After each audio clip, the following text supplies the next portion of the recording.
Role of HCG injection after IUI and IVF. நிறைய பேருக்கு இதில் ஒரு சந்தேகம் இருக்குது. நான் ப்ரெக்னென்ட் ஆகலை, IUI பண்ணியிருக்கேன், எனக்கு எதுக்கு HCG இன்ஜெக்ஷன் கொடுக்குறாங்க, இது ஏதாவது யூஸ் இருக்கா இல்லையா? IUI பண்ணிட்டும் கொடுக்குறாங்க, IVF பண்ணிட்டு கொடுக்குறாங்க, இது எதுக்காக கொடுக்குறாங்க? ஸோ HCGன்ற இன்ஜெக்ஷன் வந்து ஹியூமன் கொரியோனிக் கொரோடோட்ரோஃபின்.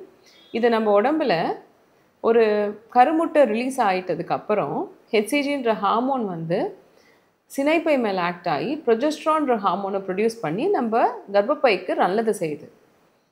இது நம்ம உடம்புலையே தானாக செக்ரேட் ஆகி இயற்கையாக வருது. ஆனால் சில பேருக்கு இதோட லெவல்ஸ் வந்து கம்மியாக இருக்கலாம்.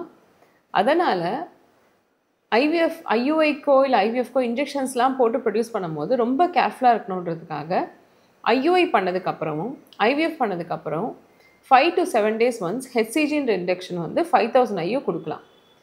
இது எதுக்காக கொடுக்குறாங்க? இது என்ன பண்ணுன்னா அவங்களோட உடம்புல போய் ஓவரிலையும் யூட்ரஸ்லையும் ஆக்ட் ஆகி ரெண்டு விதமான ஆக்ஷன் வருது.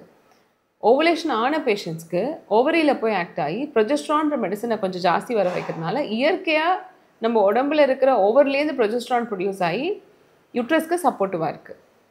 ரெண்டாவது, HCG டைரெக்டாகவும் யூட்ரஸ் மேலே ஆக்ட் ஆகி ஒரு கருவானது ஒரு அம்மா கிட்ட ஒட்டும் போது அதில் பாதி விஷயம் அப்பா கிட்டேருந்து வருது. ஸோ அதை வந்து நம்ம உடம்பு யூட்ரஸ் ஏற்றுக்கணும், இம்யூன் டாலரன்ஸ் இருக்கணும். அந்த இம்யூன் டாலரன்ஸ் வரத்துக்காக HCG நிறைய மாடிஃபிகேஷன்ஸ் பண்ணி யூட்ரஸில் நல்லபடியாக ஒட்ட வைக்குது. இதில் என்ன ஒன்றுனா, நீங்கள் பீட்டா HCG கொடுக்கறதுக்கு 5 to 7 days முன்னாடி HCG இன்ஜெக்ஷன் போட்டிருக்கணும். Just before beta HCG 2-3 days முன்னாடி தான் HCG இன்ஜெக்ஷன் போட்டிங்கன்னா பீட்டா HCG ரிசல்ட்ஸ் வந்து வேரி ஆகிடலாம். HCG இன்ஜெக்ஷன் போடுறதுனால எவ்வளோ வரைக்கும் பீட்டா HCG இன்க்ரீஸ் ஆகும் அப்படின்னு கேட்டிங்கன்னா மேக்ஸிமம் 50 to 100 தான் பீட்டா HCG இன்க்ரீஸ் ஆகும். HCG இன்ஜெக்ஷன் போட்டதுனால 1000-2000லாம் என்றைக்கும் பிளட் வேல்யூ வராது. ஸோ உங்களோட பீட்டா HCG ரிசல்ட்ஸ் வந்து IVF பண்ண பிறகு 1000-2000லாம் இருந்துச்சுன்னு சொன்னால் 100% பாசிட்டிவ். அதை பற்றி நீங்கள் கவலைப்பட தேவையில்லை. ஒரு 10-20 தான் இருக்குது அப்படின்னு சொன்னால் நீங்கள் HCG போட்ட டேட் என்னன்றதை கட்டாயம் நீங்கள் போய் பார்க்கணும். நாங்கள் எழுதி தரும் போது 5 days or 7 days before beta HCG dates தான் HCG இன்ஜெக்ஷன் எழுதி கொடுப்போம். ஸோ அதையும் நீங்கள் கேர்ஃபுல்லாக கவனிச்சுக்கோங்க. சில பேர் கொஞ்சம் ஆர்வமாக இருக்கிறதுனால சீக்கிரமாக HCG ரிசல்ட்ஸை பார்த்துடுறாங்க. அதனால் ஒரு ஃபால்ஸ் வேல்யூ வரலாம். ஸோ HCG இன்ஜெக்ஷன் IUI பண்ணதுக்கப்புறம் 5 days once or 7 days once நாங்கள் கொடுக்குறோம். IVF பண்ண பிறகும் வீக்லி ஒன்ஸ் HCG இன்ஜெக்ஷன் கொடுக்குறோம். இது செல்ஃபாக அட்மினிஸ்டர் பண்ணிக்க முடியும். இது உங்களுக்கு சேஃபான ஒரு ஆல்டர்னேட்டிவ். இது ப்ரெக்னென்சியில் எவ்வளோ நாள் கண்டினியூ பண்ணலாம்? அடுத்த கேள்வி. ஒரு மாதம் ஆகிட்டேன், பாசிட்டிவ் ஆகிடுச்சு, ரொம்ப சந்தோஷம்.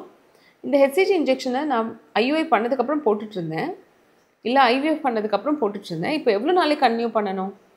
இதை வந்து நம்ம 10 weeks வரைக்கும் கண்டினியூ பண்ணால் போதும். 8 to 10 weeksல சினைப்பையிலேருந்து ஃபுல் கண்ட்ரோல் வந்து பிளாசண்டாக்கு போயிடுது, நஞ்சு கொடிக்கு போயிடுது. ஸோ ஓவரியிலேருந்து பிளாசண்டாக்கு, அதாவது சினைப்பையிலேருந்து நஞ்சு கொடிக்கு போயிட்டதுனால 8 to 10 weeksல HCG இன்ஜெக்ஷனை தாராளமாக ஸ்டாப் பண்ணிடலாம். ஸ்டாப் பண்ணவும் செய்யணும். ஏன் அப்படின்னு கேட்டிங்கன்னா, NT ஸ்கேன் பண்ணும்போது 3ஆவது மாதம் ஸ்கேன் பண்ணும்போது HCG லெவல்ஸை திருப்பி மெஷர் பண்ணி தான் brain growth of the baby எப்படி இருக்குன்றதை பார்க்குறோம். அதனால் நம்மளே ஆர்டிஃபிஷியலாக இன்ஜெக்ஷனை வந்து 11 weeks 12 weeks வரைக்கும் போட்டுட்டோம்னா அந்த வேல்யூ மாறிடும். அதனால் மேக்ஸிமம் டியூரேஷன் நீங்கள் எடுக்கக்கூடிய இன்ஜெக்ஷன் வந்து 10 weeks தான். IUI பண்ணியிருந்தாலும் IVF பண்ணியிருந்தாலும் வீக்லி ஒன்ஸ் HCGயை ப்ரெக்னென்சி ஆன பிறகு போட்டுட்டு 10 weeksல கட்டாயம் ஸ்டாப் பண்ணிடணும். அப்போ தான் 2 weeks கழித்து நீங்கள் ஃபஸ்ட் ட்ரைமஸ்டர் ஸ்க்ரீனிங், அதாவது டியூவல் மார்க்கர் கொடுக்கும் போது இதோட எஃபெக்ட்ஸ் இல்லாமல் இருக்கும். So I think you know all about HCG now. Take care of your pregnancy. Best wishes.